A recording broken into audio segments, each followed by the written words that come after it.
दोस्तों, डेमोक्रेसी दो तरीके की होती है, डायरेक्ट डेमोक्रेसी और इनडायरेक्ट डेमोक्रेसी।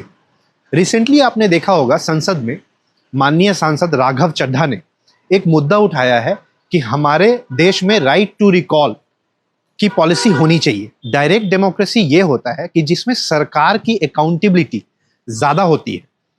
लोग जो चुने जाते हैं वो डायरेक्टली चुने जाते हैं।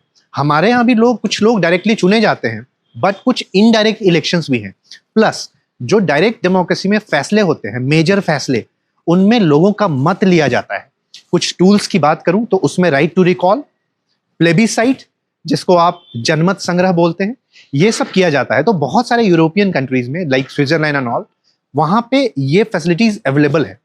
भारत में इनडायरेक्ट डेमोक्रेसी है, जहां पे हमने लोगों को चुन तो लिया है और वो हमारे लिए डिसीजन मेकिंग करेंगे। कुछ पोस्ट इनडायरेक्ट भी चुने गए हैं जिनको हमने नहीं चुना, बट उनको उन लोगों ने चुना जिनको हमने चुना है। तो इस तरीके से राघव चड्ढा का कहना था कि राइट टू रिकॉल होना चाहिए।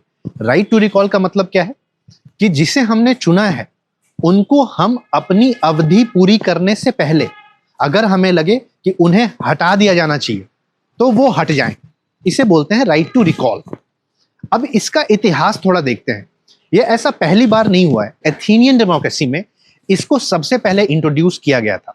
उसके बाद इंडिया में भी राजधर्म करके वर्ड यूज होता था, जिसमें यह कहा जाता था कि अगर आप अपना काम नहीं कर रहे हैं तो आपको रिमूव कर दिया जाएगा।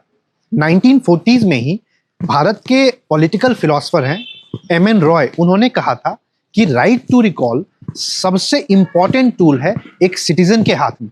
और उसी वजह से representation of people act 1950 as well as 51 में भी इस बात को ध्यान रख के ही यह बनाया गया था कि कुछ लोगों का इम्पीचमेंट किया जा सकता है, जैसे president, vice president, chief justice of India, high courts के जजेस। इनको हम वापस बुला सकते हैं कि आप अपना पद छोड़ दें थ्रू इम्पीचमेंट।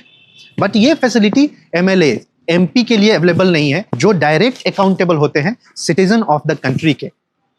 तो इस वजह से राइट टू रिकॉल का मुद्दा उठा है।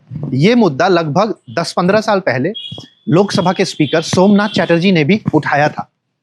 तो आपको देखना है, तो आपकी राय क्या है, आप जरूर बताएं हमें।